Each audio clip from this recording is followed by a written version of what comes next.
السلام علیکم ورحمۃ اللہ وبرکاتہ، نحمده ونصلی علی رسولہ الکریم، اما بعد فاعوذ باللہ من الشیطان الرجیم، بسم اللہ الرحمن الرحیم، رب اشرح لی صدری ویسر لی امری واحلل عقدۃ من لسانی یفقہوا قولی۔ آیت 94 سے تفسیر۔ یا ایھا الذین آمنوا، اے لوگو جو ایمان لائے ہو، لَيَبْلُوَنَّكُمْ، البتہ ضرور آزمائے گا تم کو۔ لام یہاں کس کا ہے؟ تاکید کا، اور نون مشدد بھی تاکید کے لیے، یعنی ایسا ضرور ہوگا کہ اللہ تم کو امتحان میں ڈالے۔ یبلو کس سے ہے؟ بلا سے، پیچھے آپ پڑھ چکے ہیں۔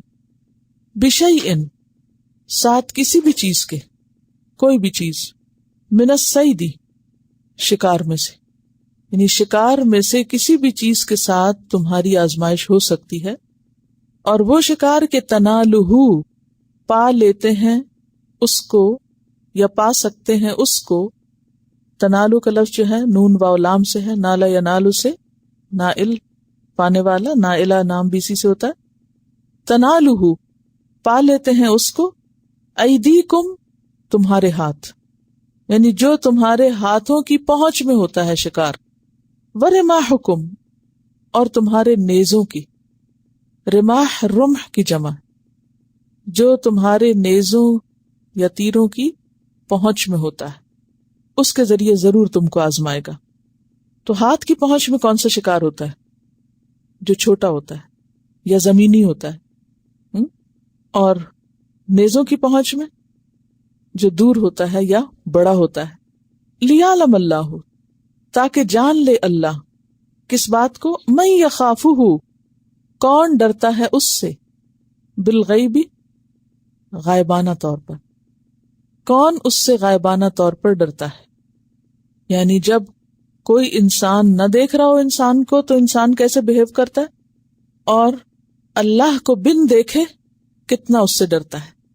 جیسے سورۃ الملک آیت 12 میں آتا ہے نا، ان الذین یخشون ربہم بالغیب لہم مغفرۃ و اجر کبیر، بے شک وہ لوگ جو اپنے رب سے غائبانہ طور پہ ڈرتے ہیں ان کے لیے مغفرت بھی ہے اور بہت بڑا اجر بھی ہے۔ تو کون اس سے غائبانہ طور پہ ڈرتا ہے؟ کیونکہ عام طور پر ایسا ہوتا ہے نا کہ انسان کچھ کام بندوں کے ڈر سے چھوڑتے ہیں اور کچھ کام اللہ کے ڈر سے، لیکن آپ نے دیکھا ہوگا کہ بندوں کا ڈر عموماً زیادہ ہو۔ جب بندے دیکھ رہے ہوں تو لوگ ڈر کے مارے کام نہیں غلط کرتے، لیکن بندے نہ دیکھیں اور صرف اللہ دیکھ رہا ہو تو پھر کم ہی ہیں جو غلطی سے بچیں۔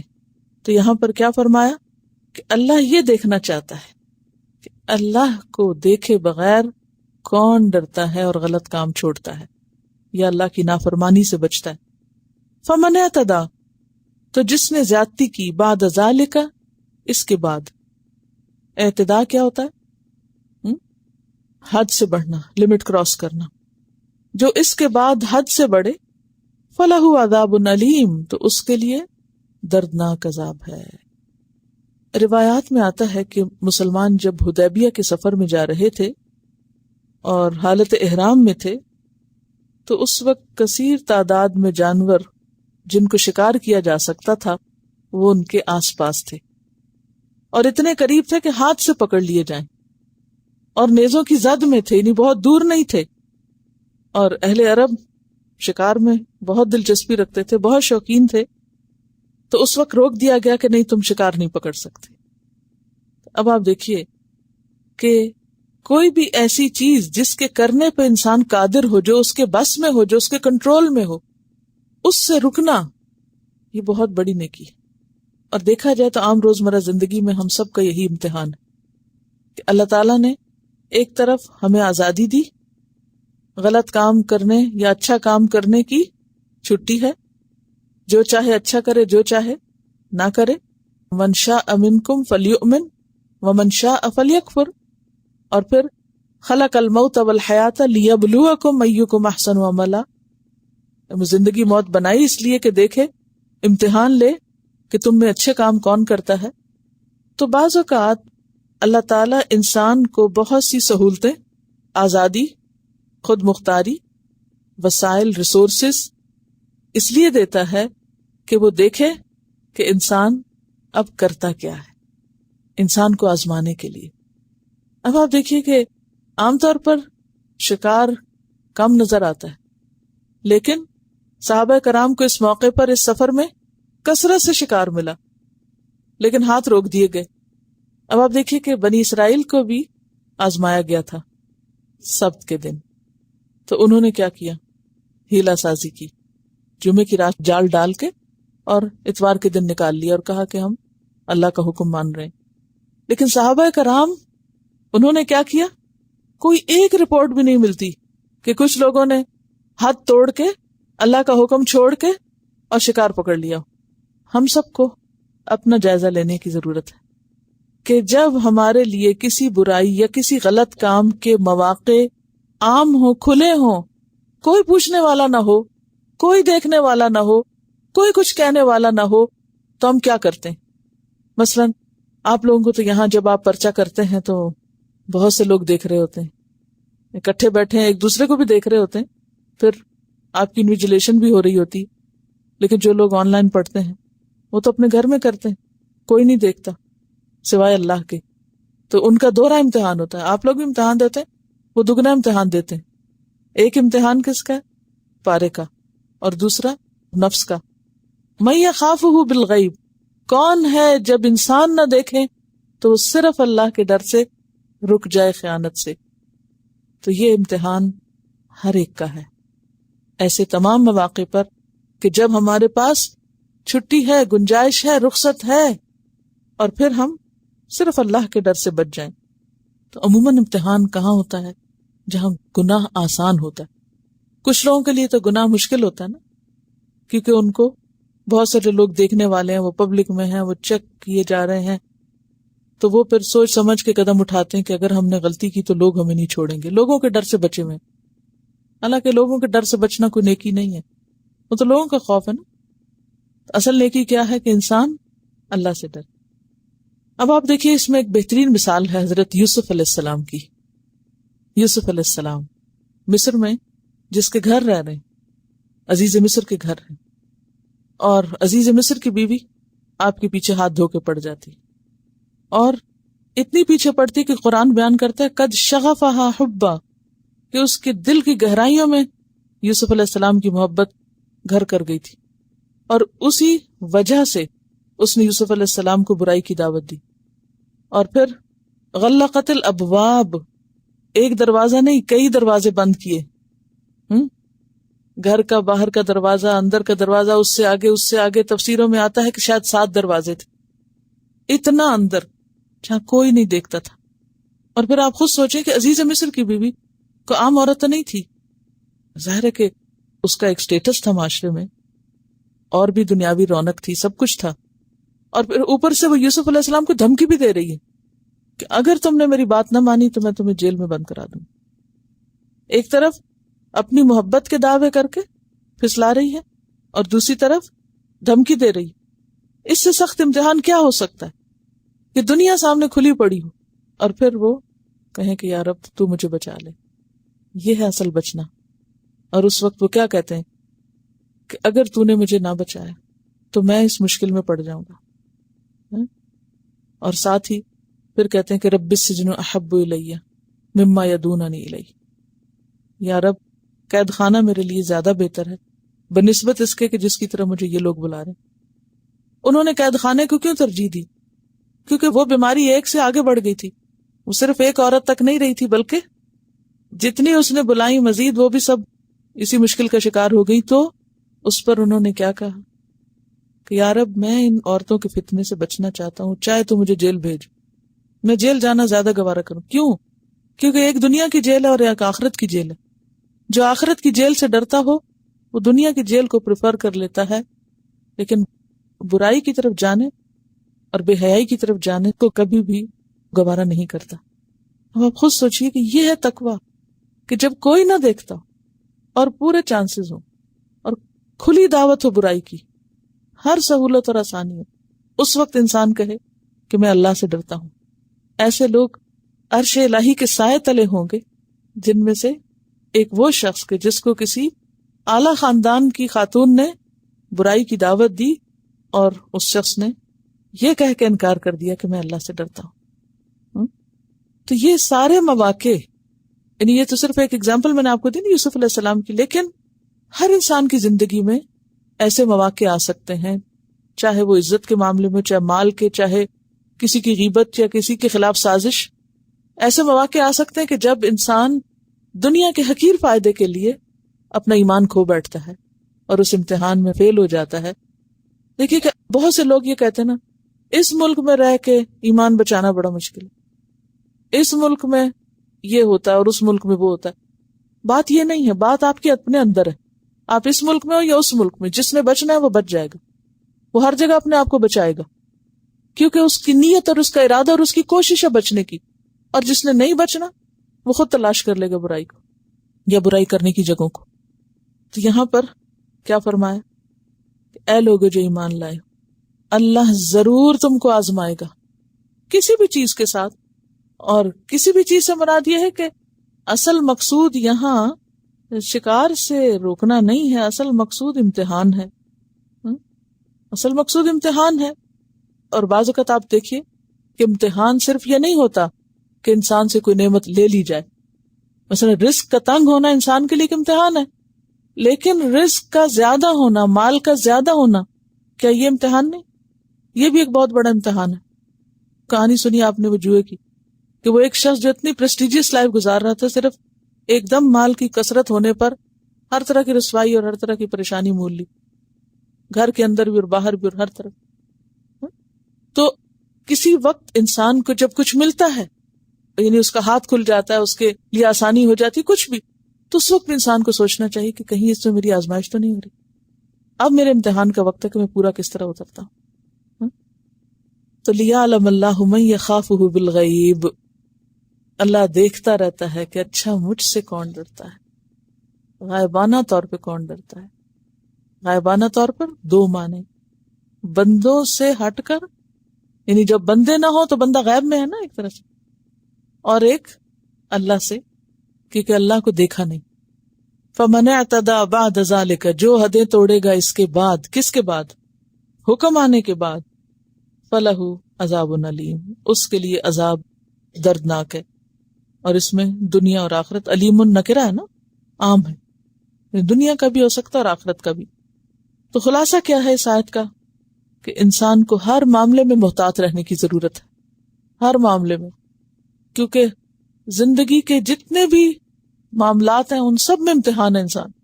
مثلا نماز آپ پڑھ رہے ہیں، لوگوں کے بیچ میں کیسے پڑھتے ہیں، اکیلے کیسے پڑھتے ہیں، امتحان ہے نا. عبادات میں امتحان ہے، روزہ ایک امتحان ہے، صدقہ خیرات جب آپ کرتے ہیں اس وقت بھی ایک امتحان ہے. پھر اسی طرح تجارت، آپ کیا بیچتے ہیں، کیا خریدتے ہیں، کیا لین دین کرتے ہیں، لین دین کے معاملات کیسے، نکاح، شادی بیاہ، یہ بھی ایک امتحان ہے کہ ایک دوسرے کے حق کتنے ادا کرتے ہیں، ذمہ داریاں کتنی نبھاتے ہیں، باقی تعلقات، رشتہ داریاں، اولاد کا ہونا ایک امتحان کہ ان کی تربیت کیسے کر رہے ہیں. تو ہم جدھر بھی رخ کریں وہی امتحان ہے. تنگی ہے تو امتحان ہے، اور اگر اس میں وسعت ہے تو امتحان ہے. اللہ کیا دیکھتا ہے، کون کر کیا رہا ہے، کون کر کیا رہا ہے، اور اس کو میرا لحاظ کتنا ہے، میرا لحاظ کتنا ہے، میری وجہ سے کتنا کرتا ہے اور بندوں کی وجہ سے کتنا کرتا ہے. تو نتیجہ کیا ہے کہ ہم یہاں آزمائے جا رہے ہیں. کس بات میں؟ کہ ہم اپنے وقت، صلاحیتوں، نعمتوں، ان سب چیزوں کا استعمال کیسے کرتے ہیں. پھر فرمایا یا ایھا الذین آمنو، اے لوگو جو ایمان لائے ہو، لا تقتلوا الصید، نہ تم قتل کرو شکار کو. اور یہاں شکار سے مراد کس چیز کا شکار ہے؟ خشکی کا شکار، کیونکہ پیچھے جس شکار سے منع کیا گیا تھا اسی کی طرف اشارہ ہے. تو مراد ہے یہاں وہ حیوان جو خشکی پہ رہتا ہو، جو کھایا جاتا ہو اور جو وحشی بھی ہو. الحیوان البری، بری کس کو کہتے ہیں؟ جو خشکی پہ رہتا ہو. بری بحری سنا ہوگا نا، بحری جہاز اور بری. المأکول جو کھایا جاتا ہو، المتوحش وحشی ہو. 4 لفظ ہیں. اب اردو میں بہت لمبا جملہ مجھے بولنا پڑتا ہے. وہ حیوان جو خشکی پر رہتا ہو، جو کھایا جاتا ہو اور جو وحشی بھی ہو. الحیوان البری المأکول المتوحش. 4 لفظ یاد کریں. کیوں؟ اس لیے کہ حیوان ہونا ضروری. اب پتھر لکڑی کا شکار نہیں ہے. دوسرا بری. بری کا کیا مطلب ہے؟ خشکی کا. کیوں؟ اس لیے کہ آگے آپ پڑھیں گے کہ سمندر کا شکار حلال ہے. یعنی احرام کی حالت کی بات ہو رہی نا یہاں. اچھا، پھر المأکول جو کھایا جاتا ہو. اسی لیے آپ دیکھیں اگر احرام کی حالت میں کوئی شخص کبے کا، چوہے کا، کتے کا، سانپ کا شکار کرتا ہے، شکار سے مطلب ہے کہ ان کو مارتا ہے، لا تقتلوا کی بات ہے، ان کو قتل کر دیتا ہے، تو اس کی اجازت ہے. تو یہاں کس جانور کے مارنے کی ممانعت ہے؟ جو کھایا جاتا ہو. اسی طرح شیر، چیتا، اگر حاجیوں کا قافلہ کسی ایسی جگہ رکا ہے جہاں قریب کوئی شیر ہے یا کچھ، تو ایسی حالت میں وہ مار سکتے ہیں شیر کو، چاہے وہ حالت احرام میں. کوئی اذیت دینے والی چیز بلا وجہ مارنا کسی بھی جانور کو منع. وَأَنْتُمْ حُرُمْ.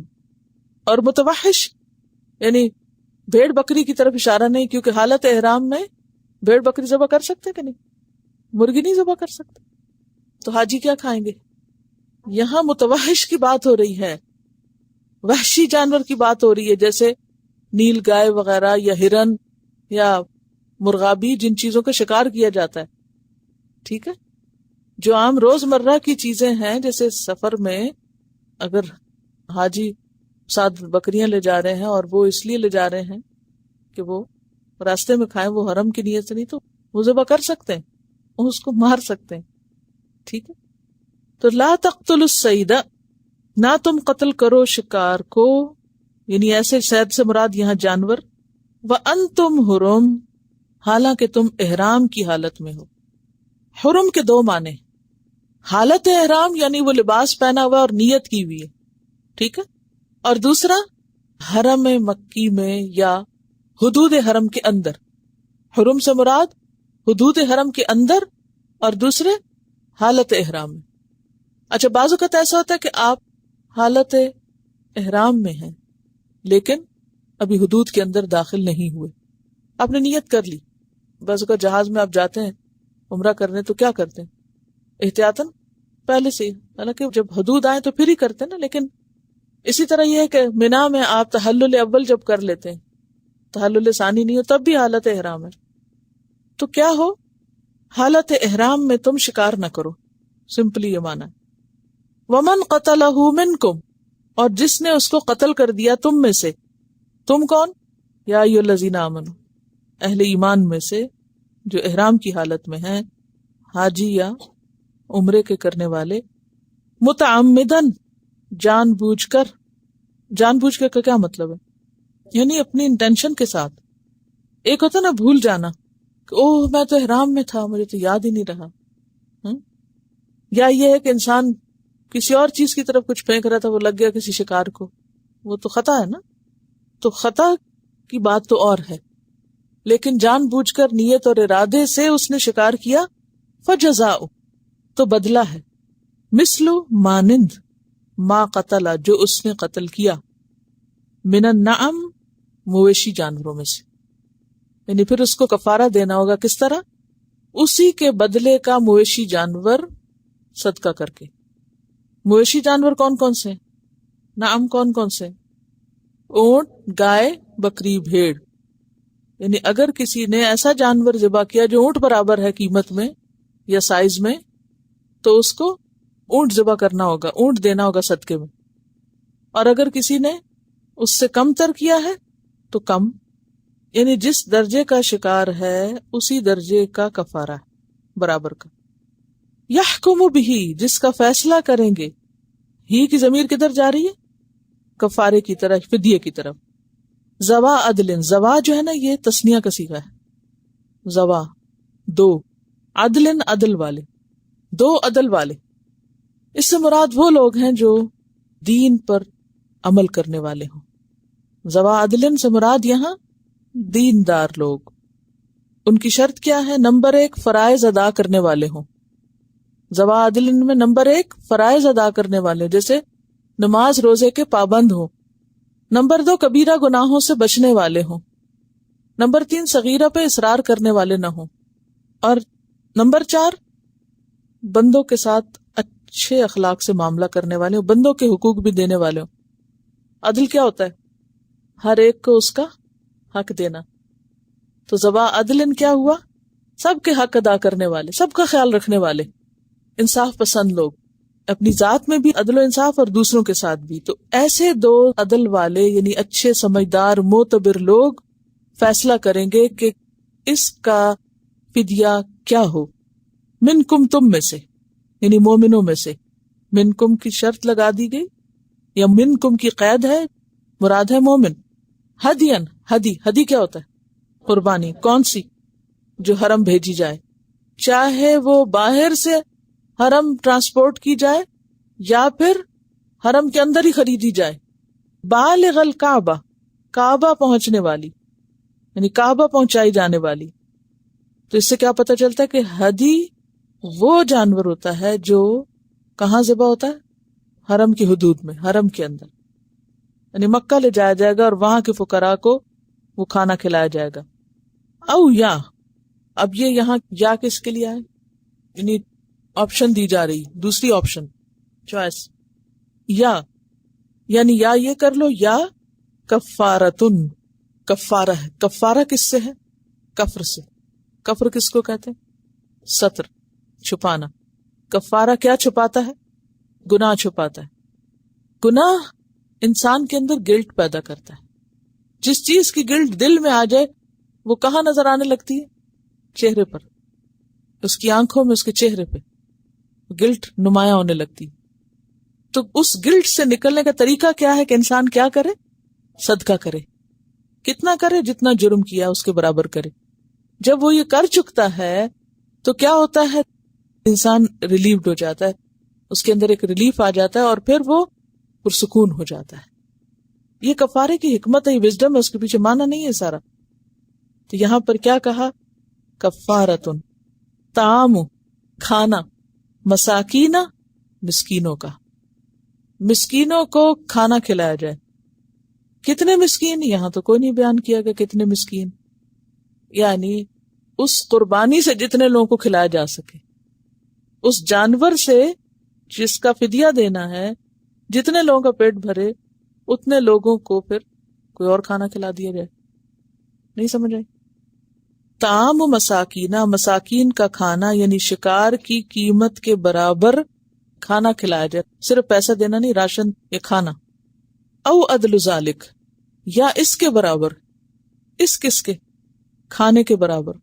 سیامن، روزے، یعنی اس کھانے سے جتنے دن کا روزہ رکھا جا سکتا ہے اتنے روزے. ٹھیک، امتحان تھا نا، فیل ہوئے تو پھر جرمانہ تو ہونا ہی ہے. یہ جرمانہ ہے اصل میں، فائن. اچھا، لیذوقا، یہ اللہ تعالیٰ خود بتا رہے ہیں تاکہ وہ چکھے کیا؟ وبال امرہ، اپنے کیے کا وبال، تاکہ وہ وبال بھگتے. وبال کس کو کہتے ہیں؟ سزا، فائن، یعنی اپنے انجام کو پہنچے. امرہ یعنی اپنا حال یا اپنا جو معاملہ ہے اس کا. عفا اللہ عما سلف، معاف کر دیا اللہ نے جو پہلے ہو چکا. کیا مطلب؟ یعنی حرمت سے پہلے، اس حکم کے آنے سے پہلے جو کچھ بھی ہو گیا وہ کیا ہوا؟ معاف ہے. اب آپ دیکھیں نا کہ صحابہ کرام کا تقویٰ تھا کہ جب کوئی حکم آتا تھا تو وہ فوراً سوچتے یہ ہم کر چکے ہیں، اب ہمارا کیا ہوگا. آپ کے ساتھ تو نہیں کبھی ہوا کہ جب قرآن کا کوئی حکم سنتے یا پڑھتے ہیں تو آپ کو خیال آتا ہو اوہو یہ تو مجھ سے بھی ہو چکا، اب کیا ہو؟ دیکھیے قرآن ہم سب کو آئینہ دکھاتا ہے نا.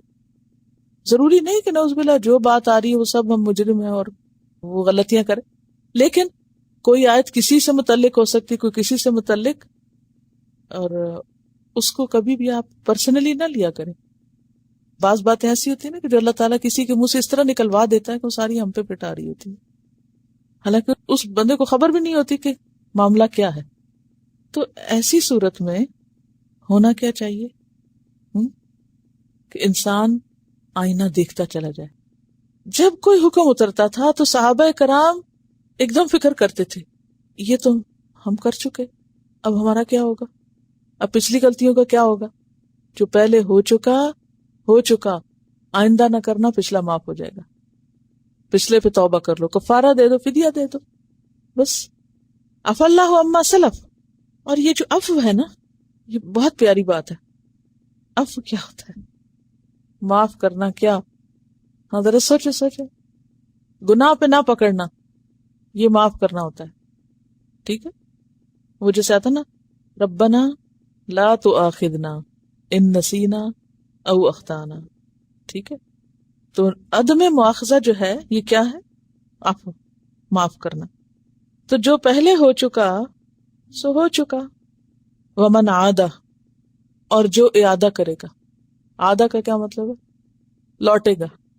اس حکم کے بعد، یہ بات سمجھ آنے کے بعد اگر کوئی پھر ایسے کرے گا، فَيَنْتَقِمُ اللَّهُ مِنْهُ، تو اللہ اس سے انتقام لے گا. انتقام کا کیا مطلب ہوتا ہے؟ گناہ پہ پکڑنا، بدلہ لینا. واللہ عزیز، اور اللہ زبردست ہے. ذو انتقام، انتقام لینے والا ہے.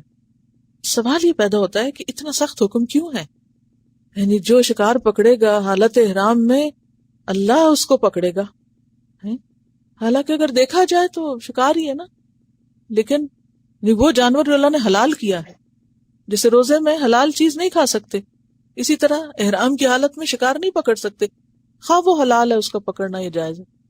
پیچھے کیا کہا تھا؟ کھاؤ شکار. اور یہاں نہیں کھا سکتے، نہیں پکڑ سکتے. کیوں؟ امتحان ہے اللہ کی طرف سے، ایک بس حد ہے، ضروری نہیں کہ اس میں کوئی نقصان ہے. لیکن حکمت یہ سمجھ آتی ہے، وہ کیا کہ جب انسان ایک خاص یونیفارم میں آ جاتا ہے تو اس کی کچھ رسپانسبلٹیز بھی ہوتی، اس کو رسپیکٹ بھی دینی ہوتی. یونیفارم کی ایک رسپیکٹ ہوتی ہے نا، تو احرام کے کپڑے کی کوئی رسپیکٹ ہے یا نہیں؟ ہے نا. کہ ایک شخص احرام پہنے ہوئے ہو اور وہ شکار کے پیچھے بھاگ رہا ہو، وہ لگے گا کیسے؟ احرام پہنے ہوئے شخص سے آپ کیا ایکسپیکٹ کرتے ہیں کہ وہ کیا کرے؟ وہ متوجہ ہو جائے اللہ کی طرف. اور شکار کیا ہے؟ لہو، کھیل کود ہے. کھیل بھی ہے نا. شکار دو وجہ سے کیا جاتا ہے. نمبر ایک، کچھ لوگ صرف شکار کرتے، کھانے پینے سے کوئی دلچسپی نہیں ہوتی، صرف شوق، صرف ایک گیم. ان کے نزدیک شکار ایک تفریح ہے، انٹرٹینمنٹ ہے، بس اس کو کھانے پینے سے کوئی شوق نہیں. نمبر دو، ضرورت. اب آپ دیکھیے کہ عرب جو تھے وہ شکار کے بے حد شوقین تھے، اور کوئی بھی شخص جو شکار کا شوقین ہو، جب اس کو شکار نظر آ جائے تو وہ بھول جاتا ہے کس کو؟ گرمی ہے کہ سردی ہے، کہ اس نے پہنا ہوا کیا ہے، کہ اس کا حال کیا ہے، اور جگہ کون سی ہے، اور لوگ کون ہے. اس کو آپ شاید نہ سمجھ سکیں کیونکہ آپ میں سے کسی کو ہو سکتا ہے شکار کا کوئی شوق نہ ہو یا نہ رہا. لیکن اگر جانوروں کے شکار کا شوق نہیں بھی تو کچھ اور چیزوں کے شکار کا شوق ہو سکتا ہے. ہر انسان کی کچھ ہابیز ہوتی ہیں، یعنی ہر وہ چیز جس کے کرنے کا آپ کو شوق ہو، یعنی جو آپ کا ایک امبیشن ہو، کریز ہو، جس چیز کا آپ کو چاہت ہو، جس چیز کی آپ کو. اچھا آپ کیا کرتے ہیں؟ مثلا بعض لوگ کمپیوٹر سے کیا ہوتے ہیں؟ ایڈکٹڈ ہوتے. کمپیوٹر ان کے سامنے آ جائے وہ بھول جاتے ہیں کس کو؟ ہر چیز کو بھول جائے، کھانا پینا ہر چیز بھول جاتے ہیں. گھنٹوں بٹھائے رکھو آپ انہیں، کچھ نہیں مانگیں گے آپ سے. کچھ لوگ ٹیلی ویژن کے ایڈکٹ ہوتے ہیں. پیچھے ایڈکشن کی بات ہے نا، اس کے فوراً بعد شکار کی، کیونکہ شکار بھی ایک کائنڈ آف ایڈکشن ہو جاتا ہے. تو اس میں آپ دیکھیں کہ جیسے چھوٹے بچے ہوتے ہیں نا، تو ان کو کوئی کھیل اچھی لگتی ہے.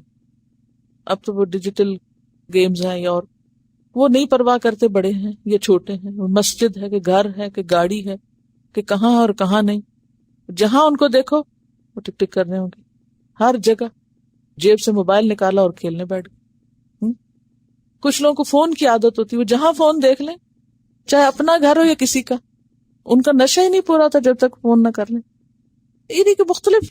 اب آپ میں سے اگر کسی کو تو معاف کر دیجیے مجھے، میرا کوئی مقصد نہیں کسی کی ذات پہ بات کرنے کا، لیکن سمجھانا مطلوب ہے کہ یہ اتنی بڑی بات کس لیے کی جا رہی ہے، اتنی سختی سے کیوں روکا جا رہا ہے نا، کہ جو نہیں باز آیا اس سے اللہ انتقام لے گا. حالانکہ شکار ہے، حلال جائز کام ہے جو صرف احرام کے احترام میں منع کیا جا رہا ہے. تو بات یہ ہے کہ انسان جب ایک خاص یونیفارم میں ہوتا ہے، ایک خاص مشن پہ ہوتا ہے، تو اس کے رویے سے، اس حالت سے، اس مقصد کا جو شوق ہے وہ عیاں ہونا چاہیے. یہ بالکل ایسے ہی کہ جیسے بعض لوگ حجاب پہن کے سڑکوں پہ بھاگنا شروع کر دیتے ہیں. بعض لوگوں کو ہوتا ہے نا کہ بھاگنے دوڑنے کی عادت ہوتی ہے، تو ان کو بھول جاتا ہے کہ وہ اب ایک خاص لباس میں ہے اور اس لباس کا ایک احترام ہے، وہ ریپرزینٹ کر رہے ہیں کسی چیز کو. اب ان کو ذرا دھیان رکھنا چاہیے کہ وہ کہاں جا رہے ہیں. کہ جب آپ عام لوگوں کے لباس میں تو کوئی آپ کو نہیں دیکھتا کہ آپ کیا کر رہے ہیں اور کیا نہیں کر رہے، لیکن اگر آپ حجاب پہنے ہوئے اور اپنے بچوں پہ سڑک پہ کھڑے ہو کے چلا رہے ہیں اور ساتھ سے نان مسلم گزر رہے ہیں، تو کیا کہیں گے کہ یہ ایک مسلم لیڈی ہے جو اپنے بچوں کے ساتھ یہ معاملہ کرتی. وہ 1 منٹ میں آپ کے اسلام کا نقشہ لے کے چلا جائے گا، آپ کی تبلیغ ہو جائے گی. وہیں آپ عبایا پہن کے واک تو کر لیں مگر جاگنگ سے پرہیز کریں کہ بہرحال اس میں ایک فرق ہو جاتا ہے. دیکھیے جگہ جگہ کا بھی فرق ہو جائے گا. یہاں اسی لیے حالت احرام 2 طرح ہے، ایک جگہ بھی ہے اور ایک لباس بھی ہے. تو صرف لباس نہیں، جگہ کا بھی ہے. اگر آپ کسی ایسی جگہ ہیں کہ جہاں سب لیڈیز ہیں اور کھیل کود ہے تو کھیل بھی سکتے ہیں، اس سے منع نہیں کہ ایک دفعہ حجاب پہن لیا کھیلنا منع ہو گیا، لیکن اب پھر وہ سڑکوں پہ بھاگنا دوڑنا جو ہے وہ کم کرنا پڑے گا. اچھا، اسی طرح یہ ہے کہ دوسرا ہے حدود حرم، خاص باؤنڈریز. اور یہ ساری ایک ٹریننگ ہے کہ مومن اس کی کچھ حدود ہیں. یہ حصی باؤنڈریز ہے نا. حصی کا کیا مطلب؟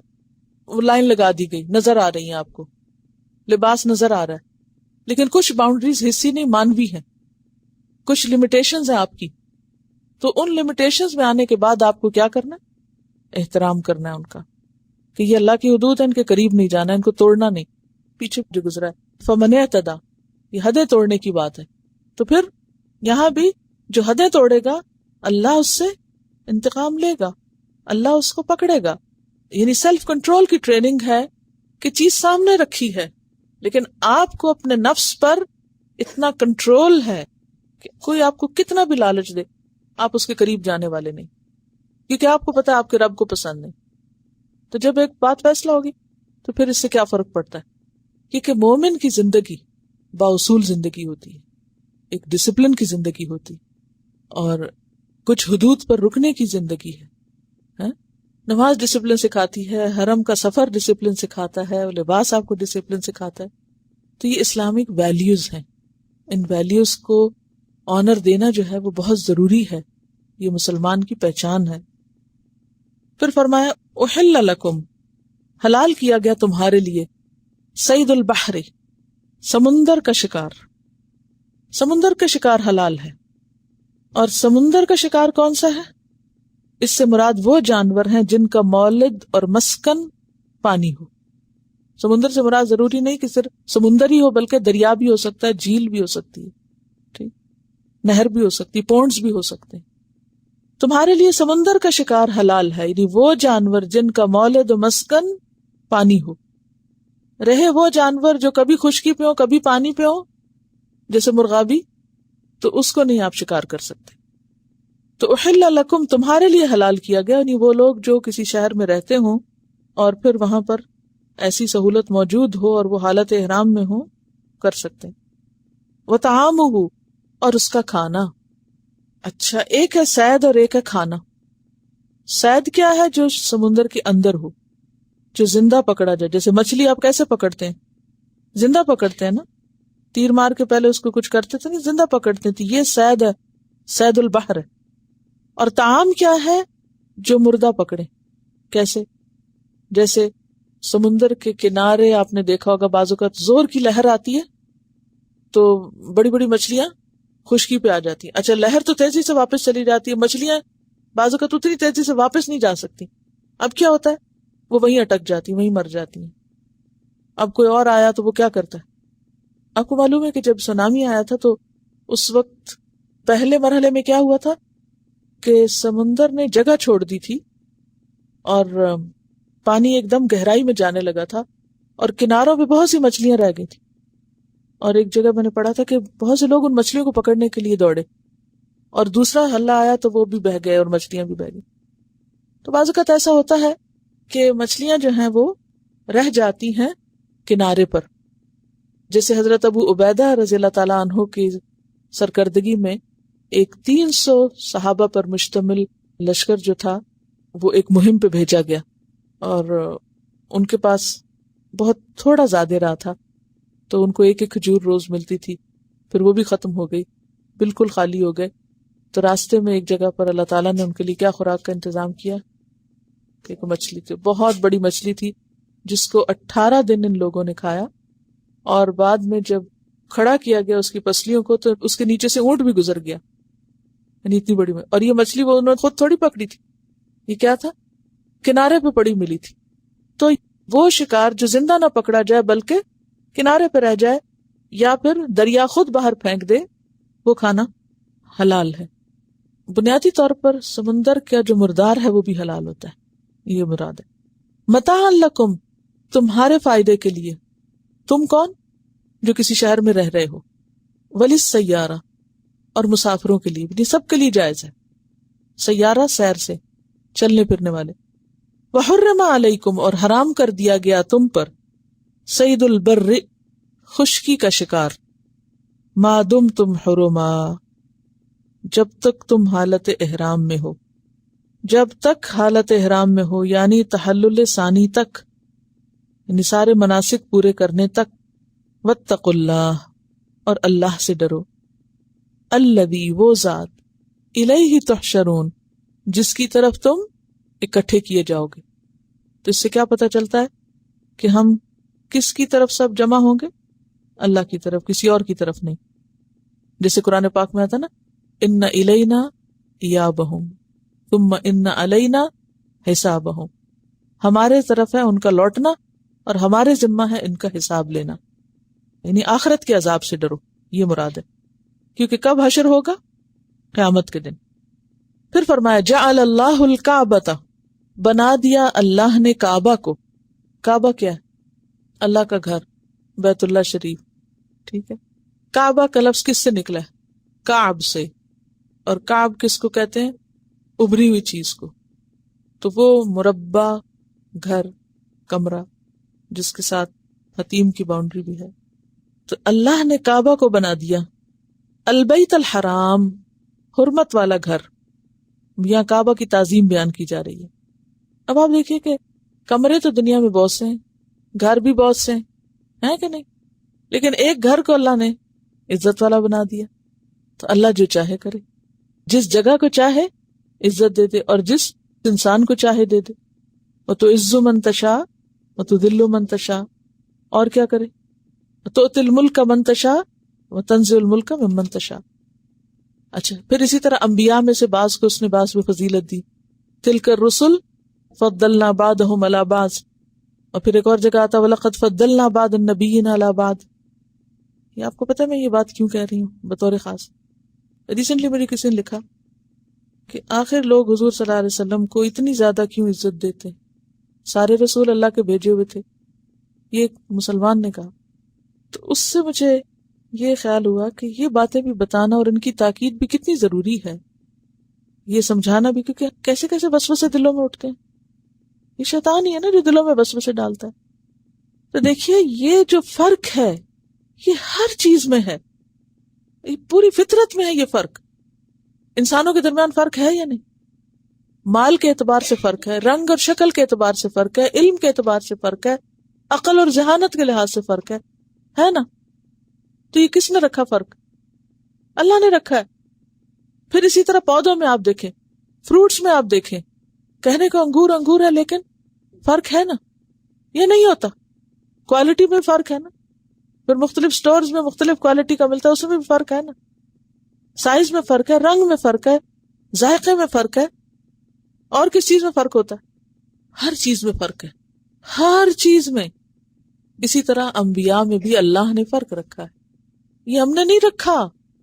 نبی صلی اللہ علیہ وسلم کو خاتم الرسل ہونے کی وجہ سے جو اعلیٰ مقام دیا گیا، یہ میں نے اور آپ نے نہیں رکھا کہ ہم خود سے خود یہ تصور قائم کر کے بیٹھ گئے، یہ اللہ نے رکھا ہے۔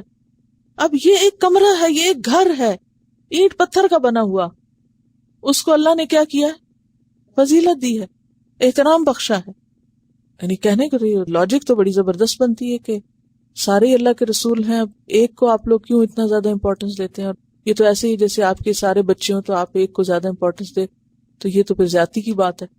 اب دیکھیے کہ ٹھیک ہے بچوں کو حق دینے میں برابری کرنی چاہیے، لیکن کیا یہ قدرتی بات نہیں کہ کسی بچے کی طرف رجحان زیادہ ہو جاتا ہے؟ تو یہ فرق تو اللہ نے رکھا ہے بندوں میں.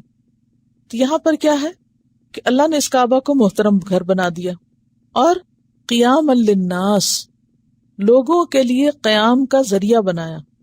کیا مطلب؟ کہ ایسی جگہ بنایا جس پر لوگوں کی دینی اور دنیاوی مصلحتوں کا انحصار ہے، دینی اور دنیاوی فائدوں کا انحصار ہے. قیام کس کو کہتے ہیں؟ کھڑے ہونے کو. یعنی جس پر قائم ہیں کیا فائدے، مصلحتیں، کن کی؟ لوگوں کی. کون سی؟ دینی بھی اور دنیاوی بھی. وہ کیسے بتائیے مجھے؟ ہم سب اس کی طرف رخ کر کے نماز پڑھتے ہیں اور اس کے قریب نماز پڑھنے کا کتنا اجر ہے. پھر طواف جو ہم کرتے ہیں تو اس کے ساتھ ہمیں بھی اتنے سارے ایڈوانٹیجز مل گئے. اس کی طرف دیکھنا عبادت بن گیا، اس کا طواف کرنا عبادت بن گیا، اس کی طرف رک کر کے نماز پڑھنا. یہ سب کیا ہے؟ یہ اللہ کا قائم کردہ ہے. خیرات وہاں قریب لے جا کے کرنا، ہدی وہاں لے کر جانا، وہاں نمازیں اس مسجد میں پڑھنا، اس کے ارد گرد جو مسجد ہے اس میں 1,00,000 نمازوں کا ثواب. تو یہ سب کیا ہے؟ کعبہ کیا ذریعہ ہے ہم سب کی دینی مصلحت یا فائدے کا ذریعہ، اس لیے وہ احترام کے قابل ہے. تو نبی صلی اللہ علیہ وسلم کا احترام کیوں زیادہ؟ وہ کیا بنے تھے ہم سب کے لیے، رہتی انسانیت تک کے لیے رہنمائی کا ذریعہ. پچھلے پیغمبر بھی محترم ہیں لیکن ان کی کتابیں اور تعلیمات جو ہیں وہ نہیں بچی. تو آپ وما ارسلناک الا رحمۃ للعالمین، آپ ساری انسانیت کے لیے ایک سیویئر ہیں، رحمت ہیں. تو پھر مقام ہوگا یا نہیں؟ کسی سے فائدہ لوگوں کو زیادہ پہنچتا ہے، کسی سے کم پہنچتا ہے. خیر الناس ما ینفع الناس. اگر آپ میں سے کوئی ایک بندے کو فائدہ پہنچاتا ہے تو وہ لمیٹڈ فائدہ ہے. اگر کوئی 10 کو پہنچاتا ہے تو زیادہ ہے یا نہیں؟ ہے نا. 20 کو پہنچائے، اس سے زیادہ 40 کو، 100 کو، جتنا چاہے آگے بڑھ جائیں. تو کعبہ کو اللہ نے اس لیے عزت دی، نبی صلی اللہ علیہ وسلم کو اس لیے عزت دی کہ وہ ہمارے لیے نیکیاں کمانے کا کیا بنے؟ ذریعہ بنے، ہدایت کا ذریعہ بنے. کعبہ بھی ہدایت کا ذریعہ لوگوں کے لیے. کہاں پڑھ چکے ہیں آپ؟ وہ پیچھے سورۃ البقرہ میں آپ نے پڑھا تھا، فیہ آیات بینات ومقام ابراہیم، اور ھدی للناس وہاں کہا گیا، ہدایت کا ذریعہ. اور دنیاوی مصلحتیں کون سی ہیں؟ کوئی دنیاوی مصلحتیں ہیں وہاں؟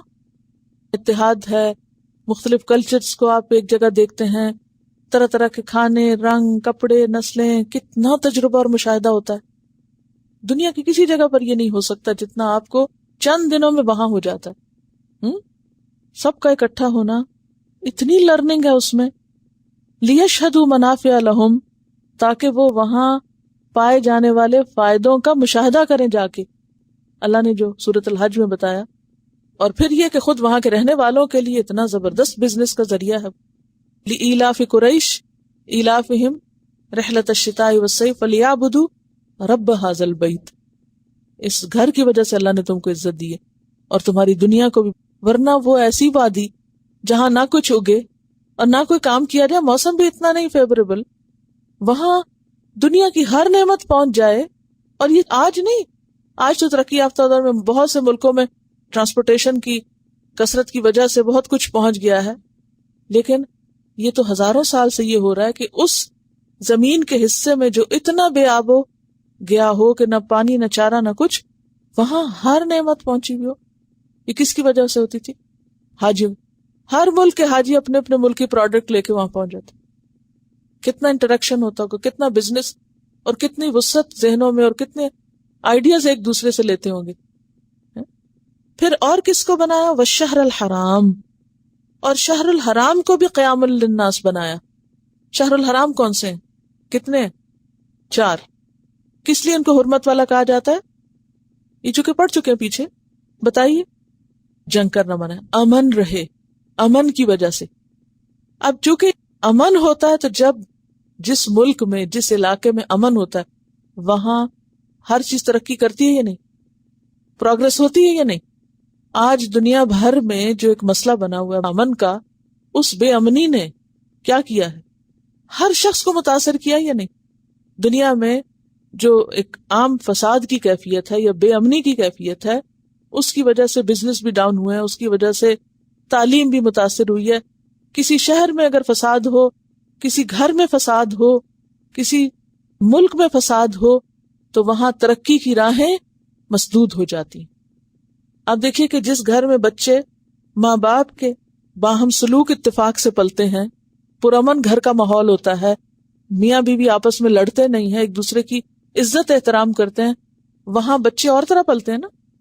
اور جس گھر میں دونوں کے درمیان اختلاف ہو، لڑائی جھگڑا ہو، فساد ہو، وہاں بچوں کی نفسیات کچھ اور ہوتی.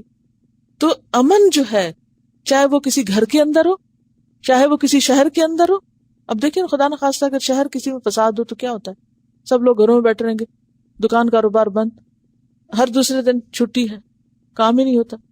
الحمدللہ جب الہدا شروع تو پہلے 5 سال میں اسلام آباد میں تھی، سال میں ایک دفعہ پورا قرآن ہو جاتا تھا. پورے 5 سال میں 5 بیجز نکلے. اس کے بعد میں کراچی میں گئی. کراچی میں ہر دوسرے دن آج ہڑتال ہے، آج چھٹی ہے. میں نے منع کیا تھا کوئی چھٹی نہیں کرے گی، اور سختی سے اس بات پر لوگوں کو رکھا ہوتا کہ چھٹی نہیں کرنے دوں گی اور آپ کو آنا ہے. لیکن بالآخر سخت مجبور ہو گئی جب ایک دن بالکل جہاں الہدا تھا اس کے سامنے کی سڑک پہ بم پھٹے اور لوگوں کی لاشوں کے ٹکڑے جو تھے وہ اوپر تک اڑے. اور اس سے 5 منٹ بعد وہاں پر میں آ رہی تھی کلاس لینے کے لیے، تو ایک بہت ہی عزیز دوست بھی ہیں اور بزرگ بھی ہیں، تو انہوں نے مجھے کھڑے ہو کے پکڑ لیا. انہوں نے کہا آپ جو کریں ہم آپ کا احترام کریں گے، لیکن آج کے بعد آپ کو ہڑتال کے دن کلاس نہیں لینے دیں گے. تو اس دن پہ میں نے ڈیسیژن لیا کہ کہتے ہیں آپ کی جان کا بھی خطرہ ہے اور ان سب کا بھی خطرہ.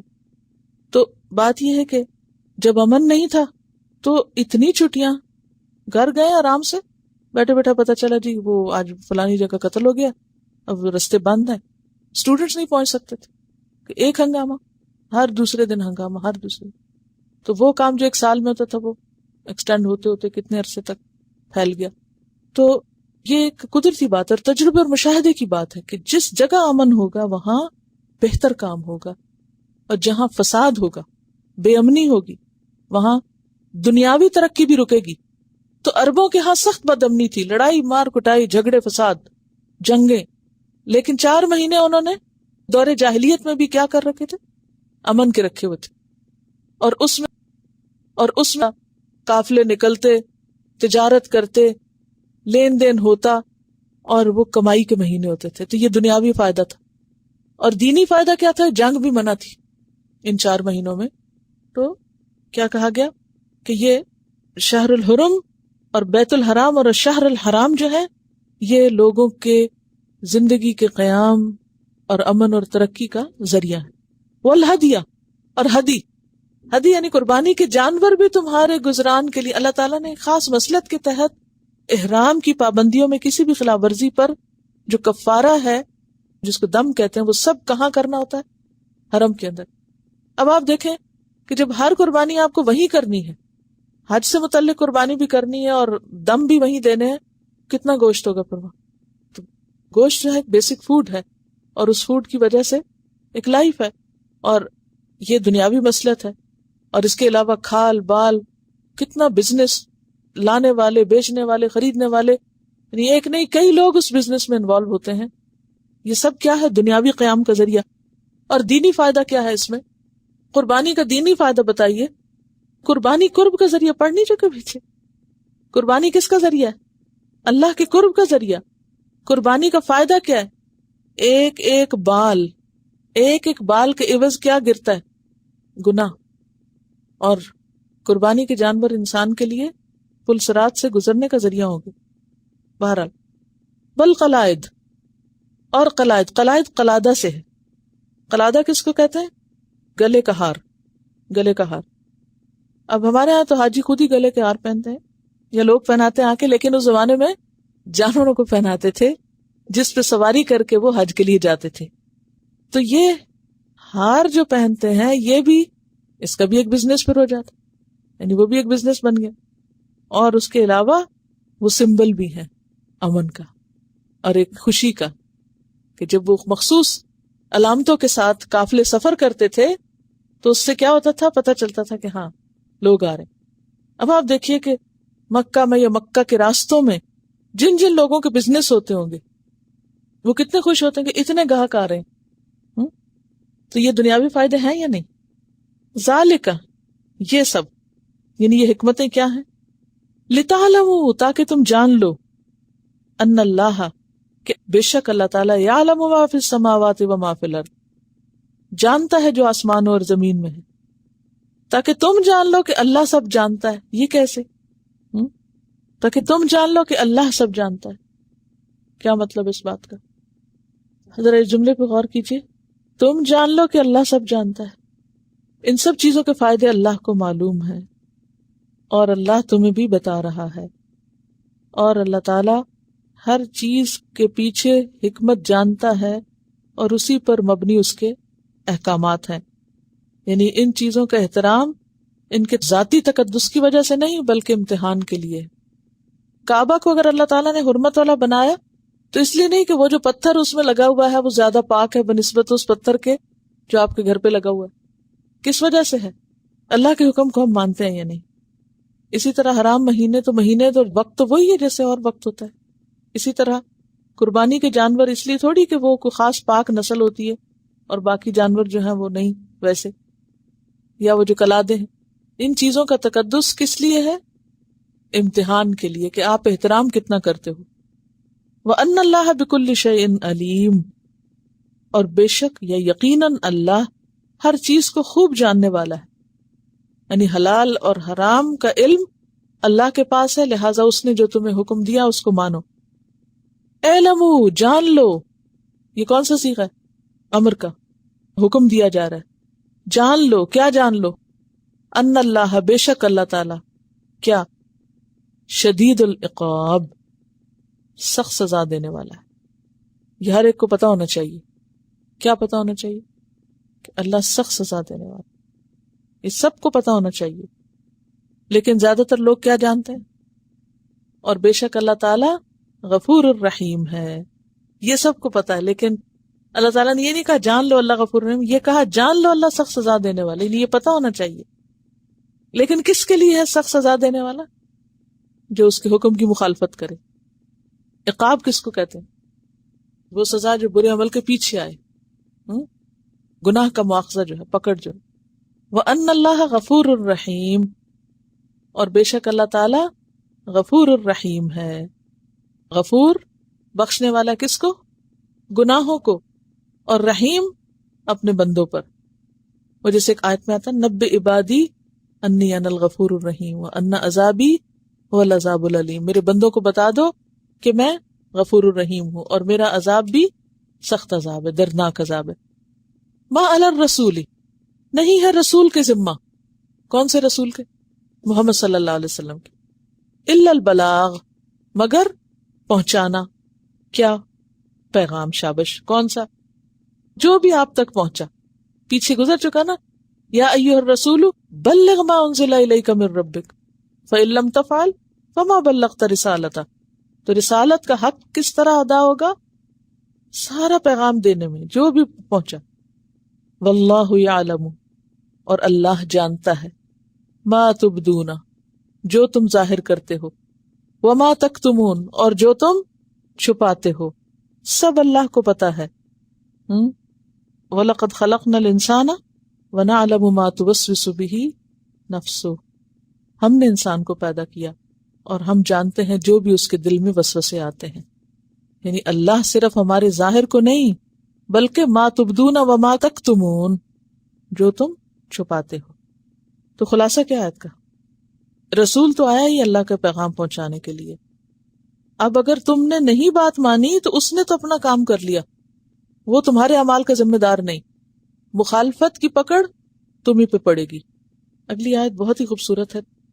قل لا یستوی الخبیث والطیب، کہہ دیجئے نہیں برابر. یستوی کس سے نکلا ہے؟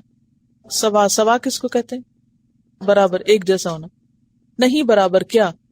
الخبیث والطیب، خبیث اور پاک. خبیث کیا ہوتا ہے؟ ناپاک، حرام، ردی، بیکار. اور والطیب اس کا اپوزٹ، پاکیزہ، حلال، عمدہ. پاک اور ناپاک ایک جیسے نہیں ہوتے، دونوں برابر نہیں. کیا کیا؟ کون سی چیز؟ انسان یا اعمال یا اشیاء؟ کیا؟ سب، ہر چیز میں اعمال بھی اچھے اور برے برابر نہیں ہو سکتے. مثلا اللہ کا ذکر اور غیبت برابر ہوتے نہیں. اسی طرح اور انسان بھی، مطلب شرک کیا ہے؟ نجاست، انما المشرکون نجس، اور اس کے برعکس ایمان جو ہے وہ اس سے مختلف چیز ہے. اسی طرح اشیاء، کھانے پینے کی اشیاء، مثلا جوس اور شراب فرق ہے. تو خواہ اشخاص ہوں، مثلا ابو جہل اور ابو بکر ایک تھوڑی تھے. قائدون اور مجاہدون برابر نہیں. تو جیسے قرآن پاک میں آتا ہے نا، ام نجعل الذین آمنوا وعملوا الصالحات کالمفسدین فی الارض ام نجعل المتقین کالفجار، کیا ہم ایمان اور نیک عمل کرنے والوں کو ان کے برابر کر دیں گے کالمفسدین فی الارض، فساد کرنے والوں کی طرح، یا ہم متقین کو فاجروں کی طرح کر دیں گے؟ یہ نہیں ہو سکتا. یہ سورۃ صاد آیت 28 تھی. پھر اسی طرح اعمال بھی سورۃ الجاثیہ آیت 21 میں اللہ تعالیٰ فرماتے ہیں ام حسب الذین اجترحوا السیئات ان نجعلہم کالذین آمنوا وعملوا الصالحات سواء محیاہم ومماتہم ساء ما یحکمون. کیا مطلب کہ جن لوگوں نے برے کام کیے، کیا ہم ان کو ان کی طرح کر دیں گے جو ایمان لا کے اچھے کام کرتے ہیں؟ ان کا جینا مرنا برابر؟ کتنے برے فیصلے ہیں جو لوگ کرتے ہیں، ایک نہیں ہو سکتا. سورۃ الاعراف آیت 58 میں فرمایا والبلد الطیب یخرج نباتہ باذن ربہ، عمدہ زمین سے اچھی نباتات اپنے رب کے اذن سے نکلتی ہے. والذی خبث، اور جو خبیث زمین ہوتی ہے، ردی زمین ہوتی ہے، لا یخرج الا نکدا، مگر بیکار چیزیں اگاتی. تو زمین بھی ایک جیسی نہیں ہوتی، انسان ایک جیسے نہیں ہوتے، چیزیں ایک جیسی نہیں ہوتی، رویے ایک جیسے نہیں ہوتے، اچھا اخلاق اور برا اخلاق ایک جیسا نہیں ہوتا، اچھا عمل برا عمل ایک جیسا نہیں ہوتا. فرق ہے. یہ کیوں کہا گیا؟ تاکہ لوگ اپنی چوائس بہتر بنائیں نا، تو خبیث چھوڑ کے طیب کو لیں. وَلَوْ أَعْجَبَكَ كَثْرَةُ الْخَبِيثِ، خواہ تمہیں خبیث کی کثرت کتنی اچھی کیوں نہ لگے، یعنی خبیث اگر میجورٹی میں بھی ہے تو آپ دیکھیے کہ کسی چیز کی محض کثرت فائدہ مند نہیں.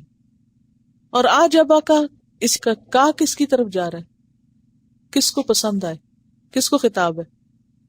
کیا آپ یہ سمجھتے ہیں نعوذ باللہ حضور صلی اللہ علیہ وسلم خبیث کو پسند کر سکتے ہیں؟ کبھی بھی نہیں. اصل میں یہ شبہ اس لیے دور کرنا ضروری کہ قل آ رہا ہے نا پہلے، یہ عام مخاطب کی طرف اشارہ ہے، یعنی عام جو مخاطب لوگ ہیں ان سے کہا جا رہا ہے، مجھ سے آپ سے کہا جا رہا ہے. اور اسے یہ بھی پتہ چلتا ہے کہ بعض اوقات انسان اچھا بھلا سمجھدار ہوتے ہوئے بھی خبیث کو اپریشیٹ کر سکتا ہے.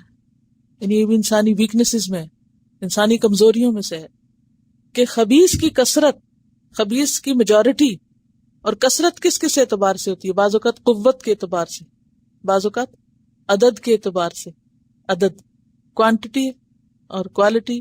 مثلا آپ دیکھیے کہ جیسے عبداللہ بن مبارک نے کہا تھا کہ میں ایک مشتبہ درہم کے استعمال سے بچنا زیادہ پسند کرتا ہوں بنسبت 100 درہم صدقہ کرنے کا.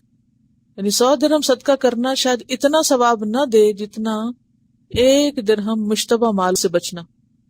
تو کثرت خبیث جو ہے اس سے بچنا ضروری ہے، کثرت میں نہیں جانا چاہیے. بیکار کباڑ خانے، ردی چیزوں کی اگر کثرت ہے بھی تو اس سے کیا فائدہ. فاتقوا اللہ یا اولی الالباب، اے عقل والو اللہ سے ڈرو. کیوں؟ لعلکم تفلحون، تاکہ تم فلاح پاؤ.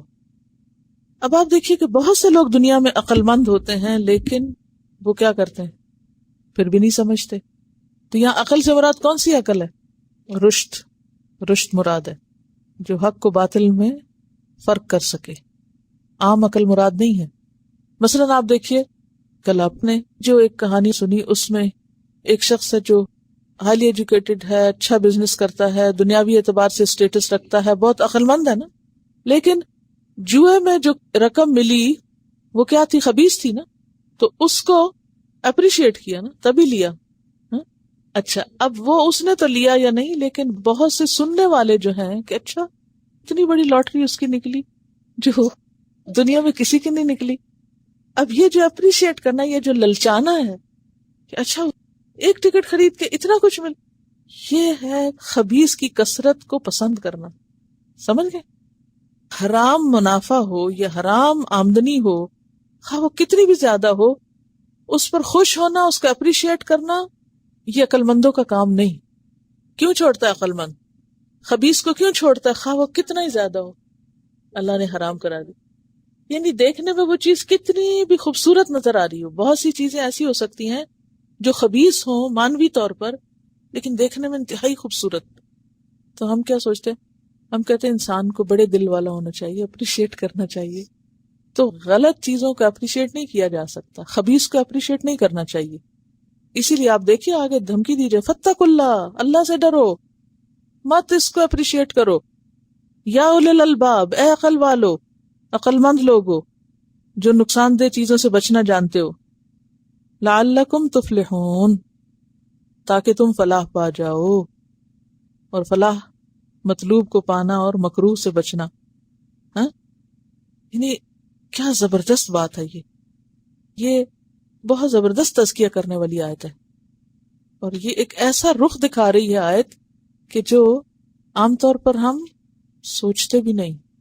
اب دیکھیں نا، بعض اوقات ہمیں پتہ ہوتا ہے کہ کوئی شخص حرام کا کام کرتا ہے لیکن اس حرام کی کمائی سے وقتی دنیاوی فائدہ جو اس کو ہوتا ہے تو ہم اس پر بھی اس کو اپریشیٹ کرنے لگتے ہیں.